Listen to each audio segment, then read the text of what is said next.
Elly, it's been fun to get to know you, even though I haven't really worked with you directly, but through our roundtable series and the other things that you participated in. And just with your pictures, I was like, I love these pictures. And I got to mention too that her Aussie dogs, Chai and Feta, are among her passions, in addition to small women-owned businesses and traveling. And being in charge of marketing and branding in an industry that is very well trusted, right? The media.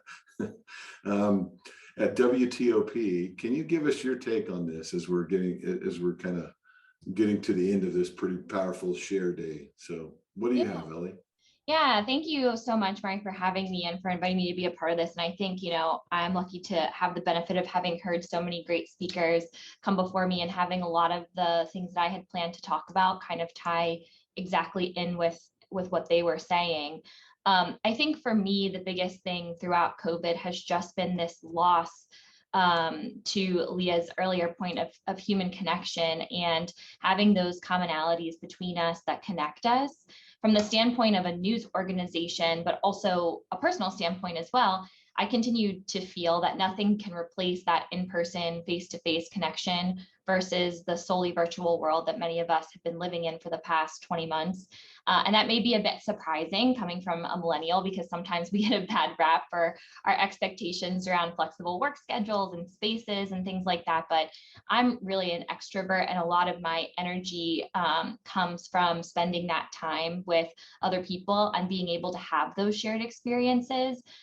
From the standpoint of a local news organization, we report all the time on happenings within the community. And as such, we have to be a part of that community, and we are a part of that community. Many of us are commuting the same roads that our listeners are commuting every day.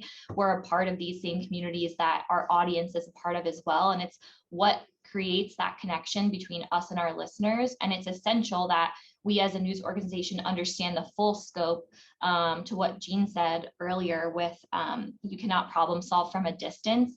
I love that, because I feel like that's a huge part of us as a news organization, being physically there and seeing the full scope of the things that we're reporting on and making that connection with our community that, to Matt's earlier point, strengthens their trust in us so that they feel they can turn to us and we'll be there when they need us. Oftentimes, just reporting on the news can be considered really controversial, right? There's a lot that's happened in the last 2 years, whether it was the insurrection that happened at the Capitol to weather events and traffic accidents and things like that, that we're reporting on every single day. And sometimes just reporting the facts in and of itself can be considered controversial. So no matter how unbiased we try to be, if we're able to connect with our listening community, make them feel seen, make them feel heard by reporting on the things they feel impact their lives, I think that that's also where we end up making our biggest impact.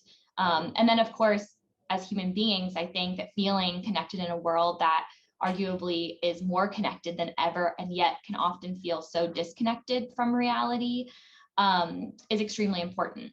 Leaning into what connects us, and contrary to the we're all in this together mentality, I think COVID has really isolated many people in many different ways. So it's created larger equity gaps and made it more difficult to have those in-person interactions.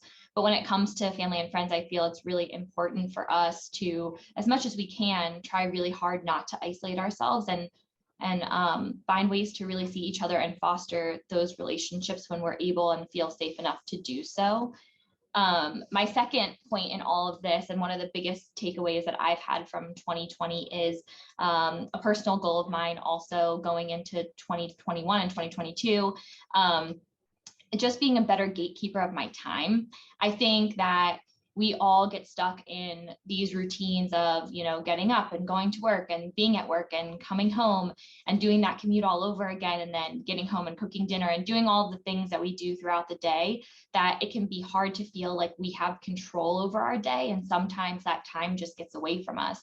And one of my personal goals with being a better gatekeeper of my time, and what I mean by that is both professionally and personally, one of the biggest lessons that I've learned is around time management and giving myself the power to set boundaries. I'm not perfect, but prioritizing what's important and recognizing what's important and giving myself permission to pass on certain things that I may have otherwise felt an obligation to do, and maybe in prior years would have done out of a sense of obligation. I think helps to create less mental clutter for me. It helps to give me back the space and the time in my day to spend that same space and time doing other things that I feel are my priorities throughout the day. So as a media organization, I think there's so much happening every single day. We're just steeped in the news and things change on a dime. And so it can feel like we're a little out of control because we never know what's going to happen. But I think that rising above all of that and taking a look at things from a big picture standpoint and asking ourselves questions like, what is the future of media and where do we need to stand to compete in that landscape is a big one that we've talked about a lot. Being able to ask those questions and search for answers creates a path forward that we can follow versus just simply continuing to do what we've always done. And if we give ourselves the space and the time to ask those questions and seek the answers, I feel that we won't have to worry, about looking up 5 years from now and thinking that we missed an opportunity or dropped the ball on something that we totally could have predicted if we had just taken the time to rise above the moment. At the same time, I feel like in our personal lives, we also struggle with this. I know I do. Now that people are back in the office and cars are back on the roads, I always am asking myself what my priorities are from a personal standpoint, whether I want to make it home by a certain time every day to have dinner with my family, or whether I want to get to the gym, a few times a week. Putting a plan into place where I'm in control of my time allows me to achieve those goals and stick to them a little bit easier.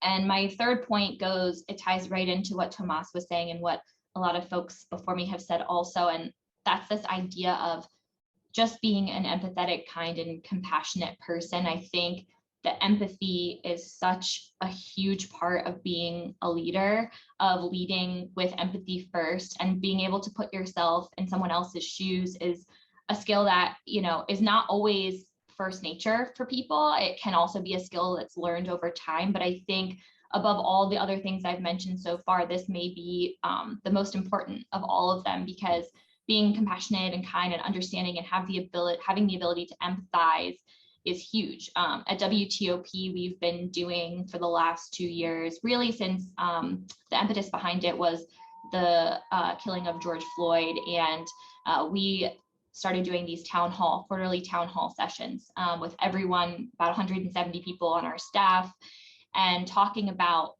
just what people were feeling. And obviously that was in the middle of COVID too. So people had lots of things to say about a variety of different things, but we've also done a ton of diversity, equity, inclusion, and belonging training as well, and doing sessions over the course of, every few weeks for the last year and a half. And that was really powerful for me personally, because I felt like it gave me perspectives on things that I did not have. Everyone comes to things from a different perspective, of course. And I think that hearing those backgrounds and hearing how people felt about certain things, or hearing, where they came from. For example, I'm Mexican American and Native American, and my experience, a lot of the time when people first meet me, they just assume that I'm white.